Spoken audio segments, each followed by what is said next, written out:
बिस्मिल्लाहिर्रहमानिर्रहीम। अस्सलातु वस्सलामु अलैका या रसूलल्लाह वस्सलाम अलैका या हबीबल्लाह।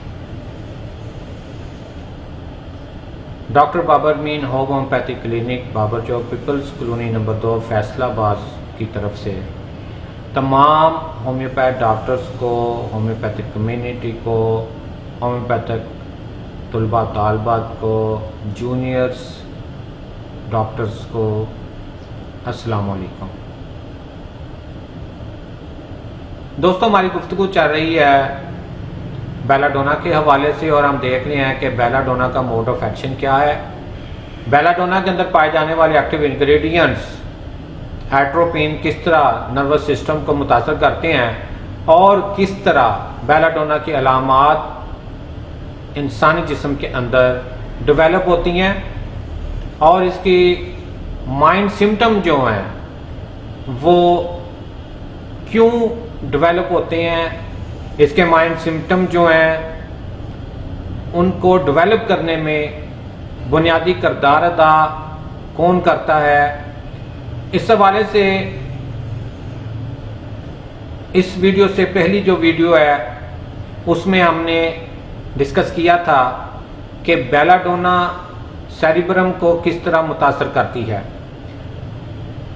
इस चीज़ को देखने से पहले कि बेलाडोना सेरिब्रम को मुतासर करती है तो क्या कैफियत होती है, हमारे लिए ये जानना बहुत ज़रूरी था कि सेरिब्रम दरअसल क्या है और ये हमारे जिस्म में क्या अफ़आल सरअंजाम देता है, इसके फंक्शंस क्या हैं।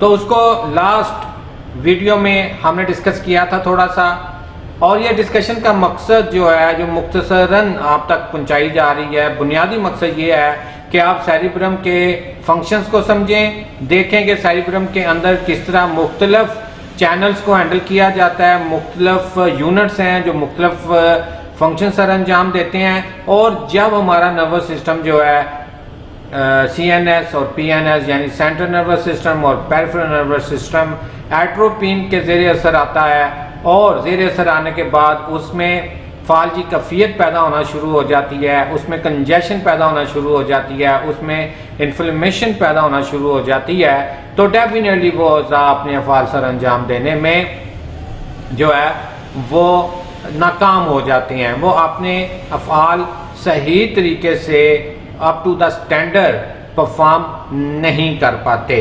तो हमने लास्ट वीडियो में देखा था कि सेरिब्रम जो है वो motor execution of face, hand, foot जो है उसको कंट्रोल करता है। सोमैटो सेंसरी कॉर्टेक्स जो है वो हमारे बहुत सारे फंक्शंस को कंट्रोल करता है। विजुअल स्पेक्शल जो है वो बहुत सारी चीज़ों को देखते हैं, इसमें विजुअल स्पेशल अटेंशन जो है वो कंट्रोल की जाती है सेरिब्रम के ज़रिए। एनालिटिक रीजनिंग को कंट्रोल किया जाता है, मैथमेटिकल जो अप्रोक्सीमेशंस हैं उनको कंट्रोल किया जाता है। तो इस तरह motion perception, speed perception, primary visual cortex बहुत सारे अफ़आल सर अंजाम देता है। ये सारी बातें हमने डिस्कस की थी। ये सारा जो आपको फिगर नज़र आ रही है ये वो तमाम अफ़आल हैं जो सेरिब्रम सर अंजाम देता है। तमाम अफ़आल को देखना, इनकी तफसील में जाना बहुत ज़्यादा वक़्त दरकार है, उसके लिए हम उसमें नहीं जाएंगे। आपको एक आइडिया देना हमारा मकसद था ताकि हम जो आप तक मैसेज पहुंचाना चाहते हैं वो आप तक पहुंच जाए कि अगर एट्रोपिन यानी बेलाडोना के एक्टिव इंग्रेडिएंट्स सेरिब्रम के ऊपर असरअंदाज होते हैं सेंट्रल नर्वस सिस्टम के जरिए या सेंट्रल नर्वस सिस्टम को मुतासर करते हैं, क्योंकि सेंट्रल नर्वस सिस्टम दरअसल जो है वो ब्रेन और स्पाइनल कार्ड के ऊपर जो है मुश्तमिल है। अब जब सेंट्रल नर्वस सिस्टम मुतासर होगा तो ब्रेन मुतासर होगा, स्पाइनल कार्ड मुतासर होगा। ब्रेन मुतासर होगा तो ब्रेन का सबसे बड़ा हिस्सा सेरिब्रम जो है कैसे मुमकिन है वो मुतासर ना हो। तो सेरिब्रम जो है उसको हम अब देख रहे हैं कि सेरिब्रम जो है क्या अफ़आल सर अंजाम देता है, और अगर ये एट्रोपिन के ज़रिए असर आता है और एट्रोपिन इस पर असर अंदाज होती है और इसके अफ़आल जो हैं मुतासर होते हैं, तो कौन कौन सी अलामात जो हैं वो डेवलप होंगी। तो दोस्तों हम चलते हैं फेस रिकॉग्निशन के ऊपर कि जो हमारा सेरिब्रम में ये फेस रिकॉग्निशन जो है उसको भी परफॉर्म करता है।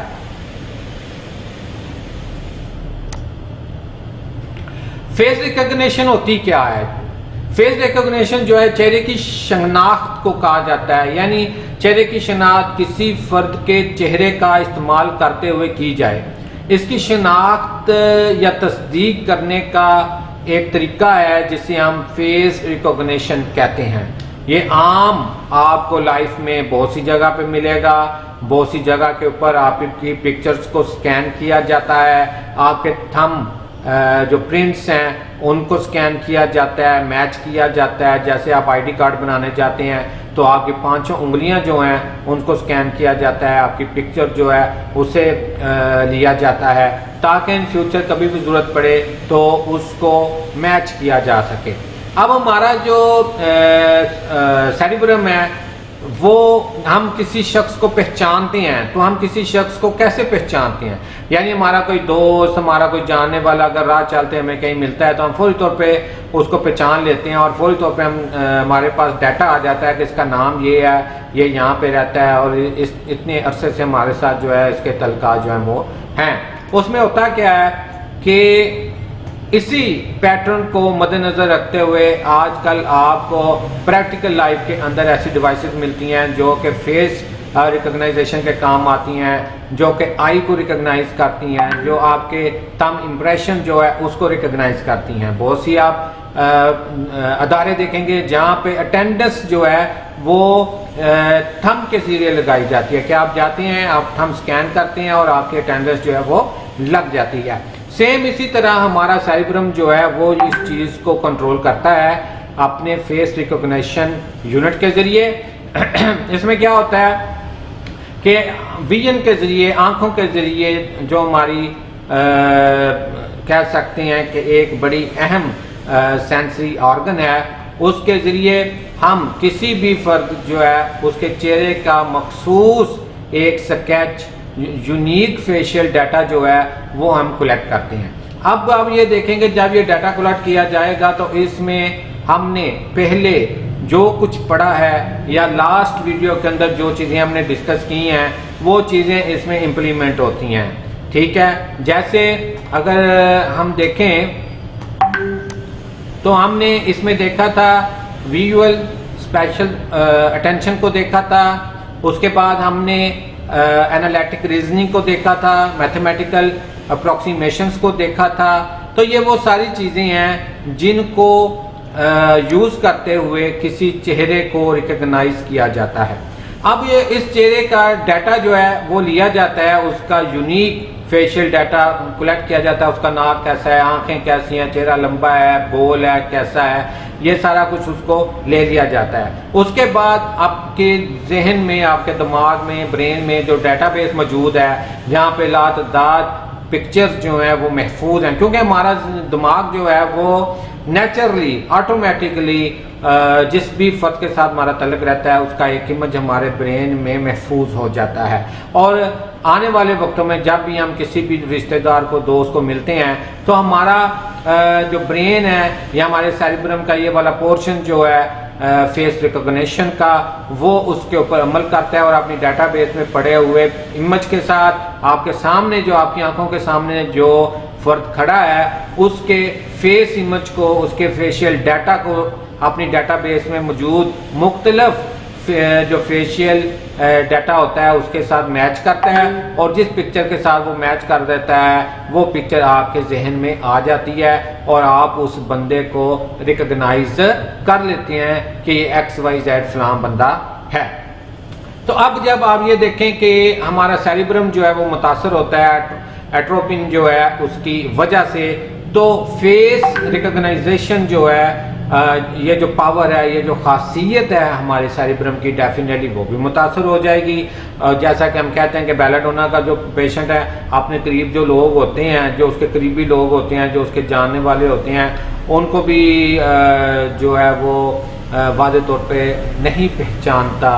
लड़ाई झगड़े, मार कुटाई और काटने तक जो है वो चला जाता है। तो क्योंकि इसमें ब्लड सर्कुलेशन सर की तरफ बहुत ज़्यादा हो जाती है और यही वो असबाब हैं जिसकी वजह से बेलाडोना की मुख्तलिफ अलामात माइंड की जो हैं वो आपके सामने आती हैं, जिसमें जिन भूत का नज़र आना, इस तरह ज़्यादा गुस्से में आना, ये सारी चीज़ें जो हैं वो आपको मिलती हैं बेलाडोना के अंदर। मेरा ख्याल है कि आपको ये चीज़ें देखने के बाद थोड़ा सा आइडिया हो गया होगा कि किस तरह एट्रोपिन जो है वो जब हमारे जिस्म में इंट्रोड्यूस होती है तो किस तरह वो हमारे सेंट्रल नर्वस सिस्टम को मुतासर करते हुए ब्रेन को मुतासर करती है, हमारे स्पाइनल कार्ड को मुतासर करती है।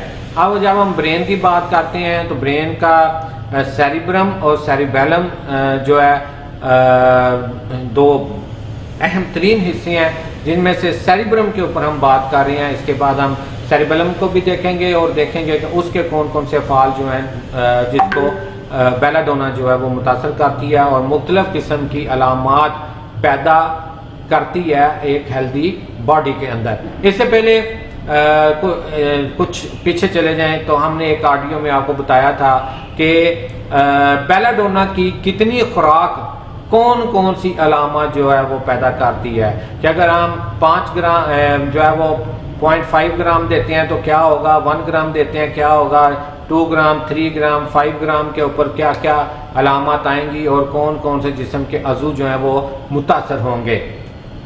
इसके बाद दोस्तों हम आगे चलते हैं क्योंकि मेरी कोशिश है कि इंतहाई मुख्तसर वक्त के अंदर ज़्यादा से ज़्यादा गुफ्तगू हो जाए। इसके बाद हमारे सेरिब्रम के अंदर एक और यूनिट पाया जाता है जिसे ऑडिटरी कॉर्टेक्स कहा जाता है।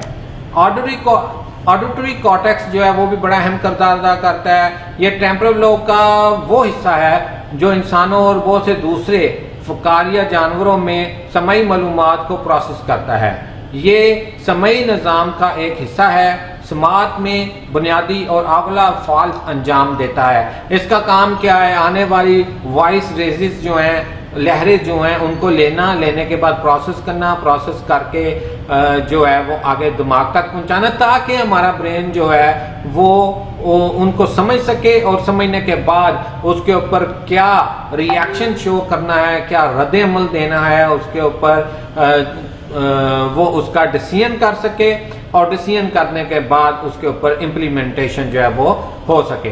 तो ऑडिटरी कॉर्टेक्स जो है ये हमारे सेरिब्रम के टेम्पोरल लोब जो है उसमें पाया जाता है और इसका तल्लुक जो है वो डायरेक्ट आपकी सुनने की हिस्स के साथ है। समई मालूमात को ये हासिल करता है और उनको प्रोसेस करता है।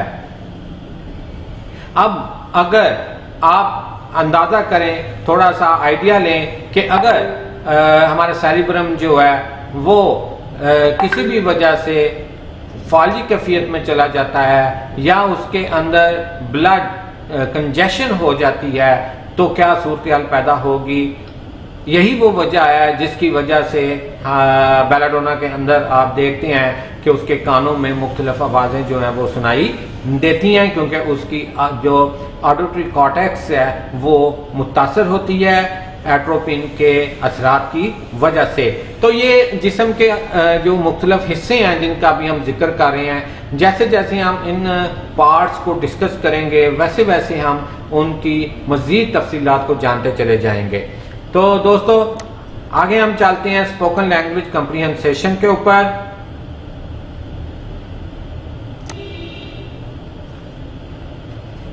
ज़ुबान को समझना या ज़ुबान के फहम से मुराद बोली जाने वाली या तहरीरी ज़ुबान के मुख्तलिफ अनासर को समझने की सलाहियत है। जब हम लैंग्वेज कंप्रीहेंसेशन कहते हैं या जब हम ये कहते हैं कि ज़ुबान के फहम की खसूसियत किसी भी ज़ुबान या बोले जाने अल्फाज को समझने की जो सलाहियत है उसे हम लैंग्वेज कंप्रीहेंसेशन जो है वो कहते हैं। मिसाल के तौर पर जो अल्फाज बोले जाते हैं उनके मायने यानी जो लफ्ज़ बोला गया है उसका क्या मतलब है, उन अल्फाज को जुमलों में कैसे इस्तेमाल करना है, उनको किस तरह इस्तेमाल करके जुमले जो हैं वो बनाने हैं, ये सारा जो प्रोसेस है ये लैंग्वेज कंप्रीहेंसेशन के तहत आता है। अब अगर कोई भी दवा बेलाडोना से हट के भी अगर हम बात करते हैं और हम ये कहते हैं कि वो दवा जो है वो हमारे सेंट्रल नर्वस सिस्टम को मुतासर करती है। तो दोस्तों हमेशा याद रखें, जब भी वो सेंट्रल नर्वस सिस्टम को मुतासर करेगी तो आपका ब्रेन मुतासर होगा, आपका जो है स्पाइनल कार्ड वो मुतासर होगा, क्योंकि हमारे सेंट्रल नर्वस सिस्टम के बुनियादी जो दो अहम तरीन हिस्से हैं वो ब्रेन और आपका स्पाइनल कार्ड है। आगे ब्रेन के हिस्से हैं, ये देखना पड़ेगा कि वो दबाव ब्रेन के किस हिस्से को जो है वो ज़्यादा मुतासर करती है, किस हिस्से को वो कम मुतासर करती है। इसी तरह दीगर अज़ा के बारे में आपको सोचना चाहिए, देखना चाहिए हर मेडिसिन के हवाले से। फिर आपको अंदाज़ा हो जाएगा कि कौन सी मेडिसिन जो है क्या करती है, किस तरह करती है, और आपके पास जो पेशेंट आया उसे क्या प्रॉब्लम है और इसमें कौन सी दवाई आपके लिए कारगर साबित हो सकती है। और यही बात डॉक्टर हानीमन ने ऑर्गेनन के अफोर्जम नंबर 3 में कही है कि एक अच्छे फिजिशियन के लिए नॉलेज ऑफ डिजीज़ होना ज़रूरी है। उसे मालूम होना चाहिए कि जो फर्द उसके पास आया है उसे मर्ज क्या है और उस मर्ज में काबिल इलाज क्या चीज़ है। इसी तरह एक फिजिशियन को मालूम होना चाहिए कि जो दवा वो दे रहा है उस दवा में शफाया खसूसियात रखने वाले अज्जा कौन से हैं और उनकी खसूसियात जो हैं वो क्या हैं। इसके बाद दोस्तों हम आगे चलते हैं पेन के हवाले से कि हमारा सेरिब्रम जो है वो पेन के हवाले से भी बड़ा अहम किरदार अदा करता है। ये पेन को महसूस करना, उसके साथ साथ जो है वो महसूस करवाना, ये सारी बातें जो हैं वो हमारी सेरिब्रम के आप कह सकते हैं दायरे इख्तियार में आती हैं। The cerebrum plays a significant role in pain sensation and the processing of pain signals. यानी पेन सेंसेशन के लिए जो सेरिब्रम है वो बहुत अहम किरदार अदा करता है, ख़ास तौर पर पेन के आने वाले जो सिग्नल्स हैं उनको प्रोसेस करने में। It is involved in both the perception and interpretation of pain, कि ये दोनों मामलात में इन्वॉल्व होता है, परसेप्शन में भी, अदराक में भी, ठीक है, पेन को महसूस करने में भी, और इंटरप्रिटेशन के अंदर भी होता है कि पेन को इंटरप्रेट करना कि पेन जो है वो किस नौइयत की है, कितनी ज़्यादा है, कहाँ पे हो रही है, जिस्म के किस हिस्से में हो रही है। परसेप्शन ऑफ पेन से क्या मुराद है? परसेप्शन और पेन की जब हम बात करते हैं तो सोमैटोसेंसरी कॉर्टेक्स जो है, जो कि हमारे पैरिटल लोब के अंदर मौजूद है, वो रिस्पॉन्सिबल है सेंसरी इंफॉर्मेशन को लेने में, उसे प्रोसेस करने में। और जब भी वो सेंसरी इंफॉर्मेशन लेता है, किसी भी सेंसरी ऑर्गन से आने वाली इंफॉर्मेशन, तो उसमें आपकी पेन भी शामिल हो जाती है, क्योंकि पेन डेफिनेटली स्किन में मौजूद पेन सेंसरी जो सेंसर्स हैं, पेन महसूस करने वाले जो सेंसर्स हैं, उनके ज़रिए ट्रेवल करती हुई सोमैटोसेंसरी कॉर्टेक्स तक पहुंचती है, जो इसके ऊपर एनालिसिस करता है, जो इसको परसीव करता है। इसके बाद लोकलाइजेशन ऑफ पेन है। Different areas of the somatosensory cortex correspond to specific regions of the body, कि हमारे सोमैटोसेंसरी कॉर्टेक्स के अंदर बहुत सारे एरियाज मौजूद हैं जो हमारे बॉडी के मुख्तलिफ रीजन्स के साथ अटैच हैं। Corresponds to specific regions of the body, जो हमारे जिस्म के मुख्तलिफ मखसूस हिस्सों के साथ जो है वो मुंसलिक हैं। Along the brain to pinpoint where the pain is originated. तो ये हमारे ब्रेन को मदद करता है, इससे हमारे ब्रेन को मदद मिलती है ये देखने में, समझने में कि पेन जो है वो दरअसल जिस्म के किस हिस्से में जनरेट हो रही है, कहाँ पे पेन जो है वो हो रही है। और यही वजह है कि ऑटोमेटिकली जहाँ पे पेन हो रही होती है, हमारा हाथ जो है वो ऑटोमेटिकली वहाँ पर खुद ब खुद चला जाता है। इंटरप्रिटेशन ऑफ पेन की जब हम बात करते हैं तो सेरिब्रम जो है वो इंटरप्रेट करता है पेन की इंटेंसिटी को, पेन की नेचर को, पेन की टाइप को। जो पेशेंट कहते हैं जी मेरा तो सर फटा जा रहा है, यूं हो रहा है जैसे मेरे सर पे थोड़े बरसाए जा रहे हैं, इस किस्म की जो कैफियत हैं उनको भी सेरिब्रम जो है वो इंटरप्रेट करता है। इसी तरह इमोशनल रिस्पॉन्स टू पेन, कि सेरिब्रम ही इस चीज को कंट्रोल करता है कि जो सदमे के बाद आने वाली पेन है उसको इमोशनली कैसे रिस्पॉन्स करना है। वो फियर के मायनों में आना है, सफरिंग के मायनों में आना है, डिस्ट्रेस के मायनों में आना है, या कौन सा इमोशनल रिस्पॉन्स है जो बॉडी की तरफ से जाएगा। इसी तरह pain perception and consciousness, ultimately the cerebrum is where pain perception becomes a conscious experience. It is in the cerebrum that we become aware of pain and can communicate our pain experiences to others। कि cerebrum ही वो हिस्सा है जहाँ पर हमें consciously दर्द की मालूमात मिलती हैं, या वो दर्द की मालूमात हमें पहुँचाता है, हमें बताता है कि दर्द की इंटेंसिटी कितनी थी, कैसी दर्द हो रही है, और उसी की बेस पर हम अपनी तकलीफ को दूसरों के साथ एक्सपीरियंस जो होते हैं उनको दूसरों के साथ शेयर करते हैं। यानी जब एक पेशेंट हमारे पास डॉक्टर के पास आता है और वो अपनी अलामात बता रहा होता है तो उसके पीछे जितनी प्रोसेसिंग हो के वो अलामात उसके मुंह से निकल रही हैं वो सारी की सारी डिपेंड कर रही होती हैं सेरिब्रम के ऊपर। और अब आप दोस्तों देखें कि अगर बेलाडोना मीन एट्रोपिन या बेलाडोना के एक्टिव इंग्रेडिएंट्स जो हैं, जो हमारे जिस्म के अंदर जाकर मुख्तलिफ किस्म की केमिकल तब्दीलियां पैदा करते हैं जिनकी वजह से मुख्तलिफ अलामात पैदा होती हैं, वो जब हमारे सेंट्रल नर्वस सिस्टम को मुतासर करेंगे, सेरिब्रम को मुतासर करेंगे, तो ये जितनी की जितनी हमने अभी पेन के हवाले से कैरेक्टरिस्टिक्स पढ़े हैं सेरिब्रम के, जिसमें परसेप्शन ऑफ पेन है, लोकलाइजेशन ऑफ पेन है, इंटरप्रिटेशन ऑफ पेन है, इमोशनल रिस्पांस टू पेन है, तो ये सारी की सारी चीज़ें जो हैं वो मुतासर होती हैं, मुतासर हो सकती हैं। इसके बाद दोस्तों हम आगे चलते हैं। Semantic priming of visual words. Semantic priming refers to the observation that a response to a target.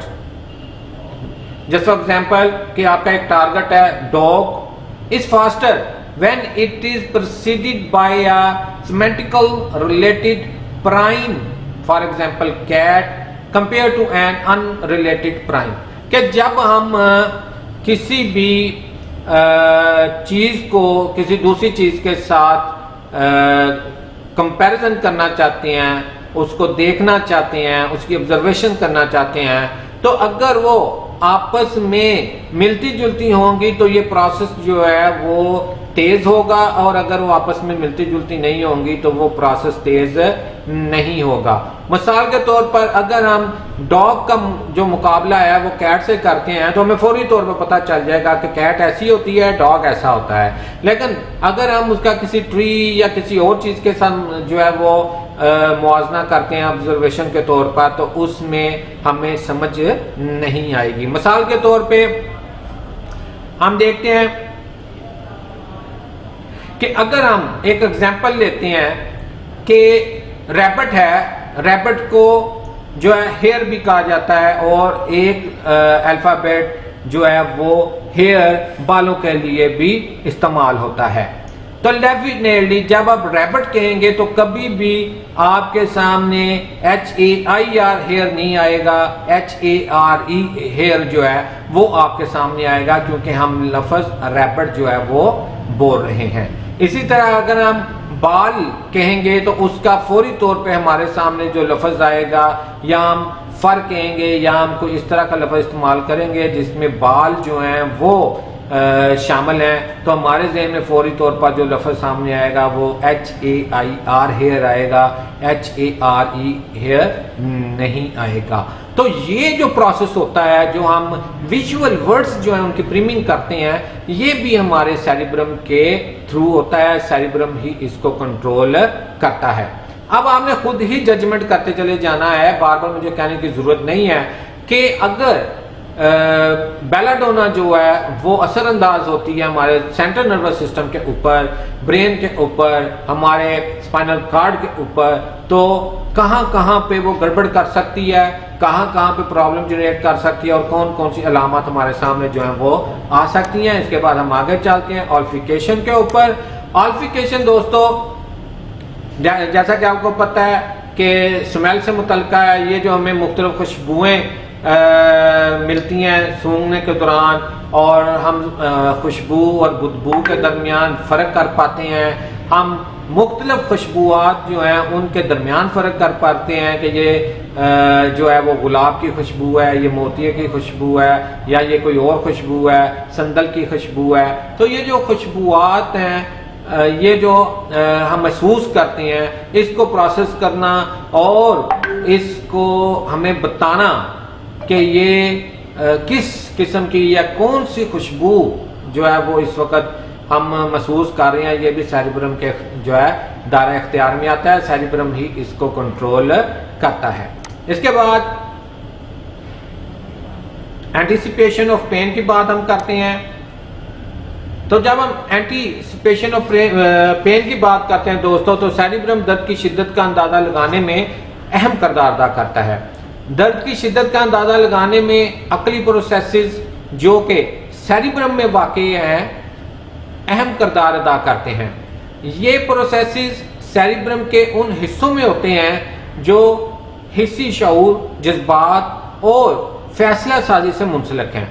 Cerebrum दर्द की शिद्दत का अंदाज़ा लगाने में किस तरह शरीक होता है, इसकी कुछ किरदार, कुछ इसके जो मसाले हैं वो मैं आपके सामने पेश किए देता हूँ। जैसे सेंसरी प्रोसेसिंग, हिस्सी प्रोसेसिंग है। सेरिब्रम जैसा कि हिस्सी शऊर कार्टेक्स, सोमोटो सेंट्री कार्टेक्स मुख्तलिफ हिस्सों से आने वाली हिस्सी मालूमात को प्रोसेस करने का जिम्मेदार है। दर्द का अंदाज़ा लगाने के दौरान सेरिब्रम दिमाग में हिस्सी रास्तों को फ़ाल कर सकता है जो जिस्मानी दर्द की मतवक्का शिद्दत की जांच पड़ताल करते हैं।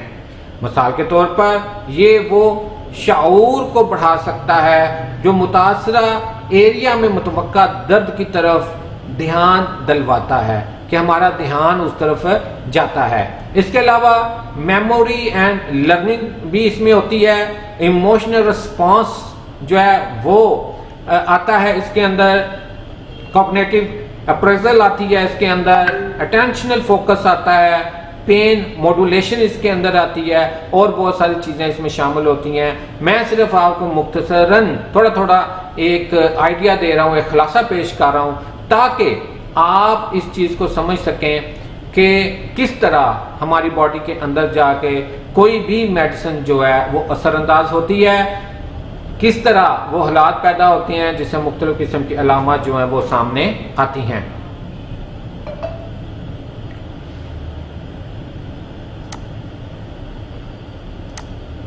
और दोस्तों आज के प्रोग्राम या आज की जो हमारी बैठक है उसमें इतना ही काफ़ी है। आज हमने सेरिब्रम के बारे में मज़ीद जो है वो गुफ्तगू की और देखा कि सेरिब्रम में मुख्तलिफ हिस्से जो है वो क्या करते हैं। तो जाते जाते अब आपको एक थोड़ा सा सेरिब्रम के हवाले में से खुलासा जो है वो पेश मैं करता चला जाऊं कि सेरिब्रम जो है वो हमारी स्पीच को जो है वो कंट्रोल करता है। मोटर कंट्रोल इसके पास है। उसके बाद टच एंड प्रेशर को जो है कंट्रोल करता है। टेस्ट को देखता है, अवेयरनेस को देखता है, लैंग्वेज को देखता है, विजन को देखता है। उसके बाद ब्रीडिंग को देखता है, हेयरिंग को देखता है, स्मेल को देखता है। यानी ये बहुत सारी चीज़ें हैं जिनको सेरिब्रम जो है वो देख रहा होता है। और अगर आप देखें तो आपके हमारे जिस्म जो अफ़आल सर अंजाम देते हैं उनमें बेशतर अफ़आल का जो कंट्रोल है या उन अफ़आल के पैदा करने के पीछे सेरिब्रम का हाथ होता है। दोस्तों इसके साथ ही आज की गुफ्तगू जो है हमारी इख्तिताम पजीर होती है। मुझे उम्मीद है कि हमारी इस गुफ्तगू से आपको बहुत सारी चीज़ें जो हैं वो रिवाइज हुई होंगी, बहुत सारी चीज़ें जो हैं वो नई मालूम हुई होंगी और आपको थोड़ा सा आइडिया हो गया होगा कि किस तरह बॉडी के अंदर जो है वो मुख्तलिफ मेडिसिन जो हैं वो असरअंदाज होती हैं और हमारे जिस्म में अलामत पैदा होती हैं। यहाँ पे एक सवाल पैदा होता है कि जब अगर बेलाडोना जो है वो अगर किसी पेशेंट ने इस्तेमाल नहीं की, खाई नहीं है, तो फिर उसकी अलामत कैसे पैदा हो जाती हैं, फिर एट्रोपिन जो है वो कैसे चला जाता है। तो दोस्तों हम अपनी रोज़मर्रा ज़िंदगी में मुख्तलिफ़ किस्म की खुराकें खाते हैं, फल खाते हैं, सब्जियां खाते हैं, मुख्तलिफ़ किस्म की चीज़ें अल्लाह तबारक व तआला की रहमत जो है, नेमतें हैं, उनसे हम इंजॉय करते हैं। तो इस इंजॉय करने के दौरान जब कोई ऐसी केमिकल सिचुएशन बन जाती है जिसमें एट्रोपिन या एट्रोपिन से मिलते जुलते केमिकल जो है जिस्म के अंदर डेवलप हो जाते हैं, तो उनकी के असरात हमारी बॉडी में जो है वो पैदा होना शुरू हो जाते हैं और जिसकी वजह से वो अलामात जो हैं वो सामने आना शुरू हो जाती हैं। डॉक्टर हनीमन ने भी यही कहा है, उन्होंने कभी ये नहीं कहा कि कहीं पे भी ऑर्गेनन के अंदर के बेलाडोना जो है उसकी अलामत के मुताबिक दवाई दें। उन्होंने यही कहा है कि इस जैसी यानी बेलाडोना जैसी अलामात डेवलप हों तो बेलाडोना को हम देंगे तो उससे शिफा याबी का अमल जो है वो होगा और इंशाअल्लाह ताला हम जो ये कोशिश कर रहे हैं ये आपके लिए फ़ायदेमंद साबित होगी। इस दुआ के साथ मैं आपसे इजाज़त चाहता हूँ कि अल्लाह तबारक व तआला हम तमाम शोबा तिब के साथ मुंसलिक दोस्तों के हाथों में खुसूसी शिफात नायत फरमाएँ और ख़ास तौर पर होम्योपैथ डॉक्टर्स के हाथ में खुसूसी शिफा अनायत फरमाएँ ताकि हम उस जिम्मेदारी को ऐसे तरीके से पूरा कर सकें जो अल्लाह तबारक व तआला ने हमारे ज़िम्मे लगाई है। मैं हूँ doctor Babar Meen, homeopathic clinic Babar Chowk, Peoples Ganj number 2, Faisalabad से। व्हाट्सएप नंबर मेरा है 0333 65 10 921। कॉल आप कर सकते हैं 0305 64 66 919 पर। आप किसी वक्त भी मेरे साथ रब्ता कर सकते हैं, मशवरा कर सकते हैं, या ऐसे दोस्त जिनको कोई अच्छा होम्योपैथ डॉक्टर अवेलेबल नहीं है और वो अपनी मर्ज के बारे में मशवरा लेना चाहें वो भी इन नंबरों पर रब्ता कर सकते हैं। अपने घर वालों का, दोस्तों का, अपने कुर्बोजवार में मौजूद लोगों का ख्याल रखिएगा। इंशाल्लाह बहुत जल्द फिर दोबारा मुलाकात होगी एक नई वीडियो, नए टॉपिक के साथ। अल्लाह हाफिज़।